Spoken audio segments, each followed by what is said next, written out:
เก็บมะขามน้อยนำกันเด้อสดใหม่จากต้นเนาะหากระหานลงมาใหม่ๆวันนี้เรามาหากินเมนูยั่วน้ำลายเนาะอันนี้อยากกินข้าวเซฟเชียงเมียงมะขามน้อยจำเกลือวันนี้เราจะมาพาไปกินแบบเมนูยั่วน้ำลายเนาะเห็นแล้วก็น้ำลายเตะเนาะเอาไปกินน้ำกันไปแซ่บๆน้ำกันเลยเนาะ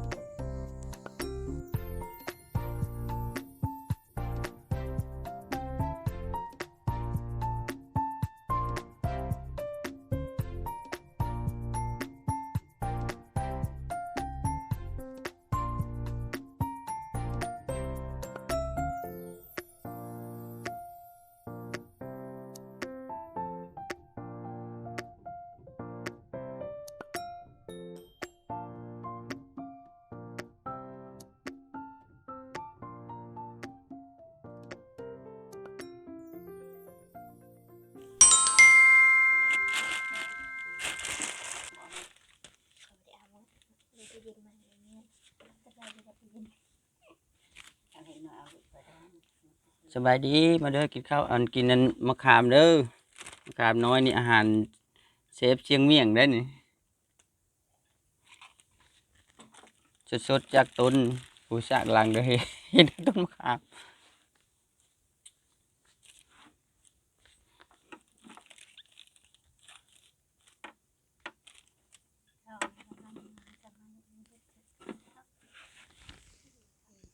มา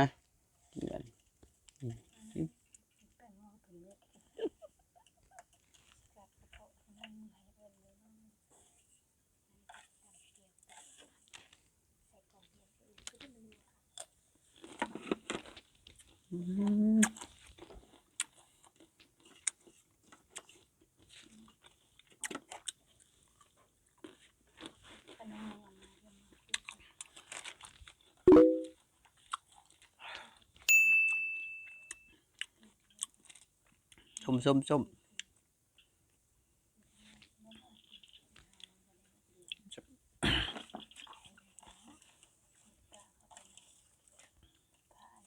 จำเจียวเกลือของเซฟเชียงเมียง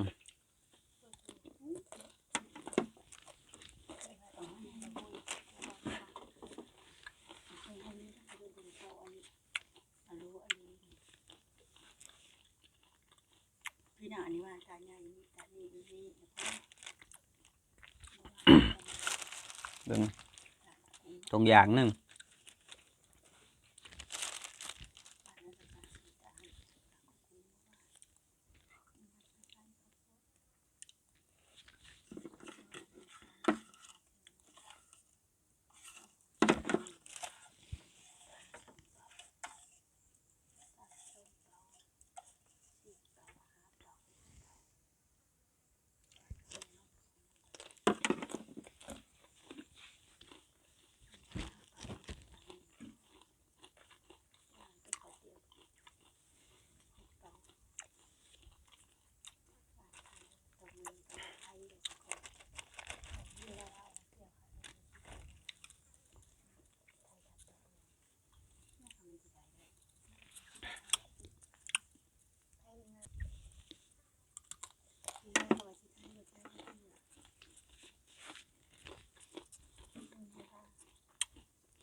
คักหลายคักหลาย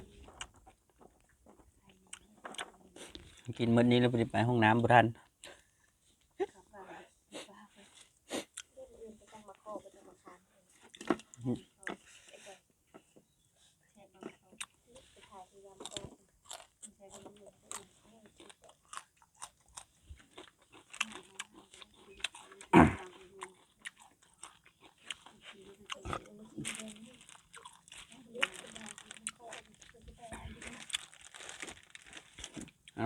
สำหรับคลิปนี้ก็เอาซำนี้ล่ะกินมื้อนี้ยันไปห้องน้ำบ่ทัน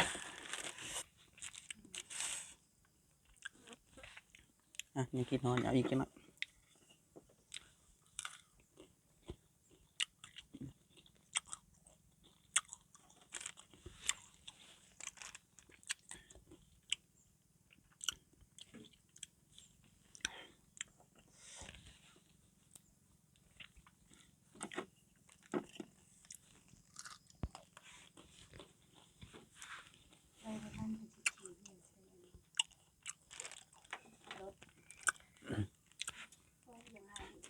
สำหรับคลิปนี้ก็คันถูกใจก็อย่าลืมกดไลค์กดแชร์กดSubscribe ให้เด้อกดติดตามให้เด้อขอบใจสบายดี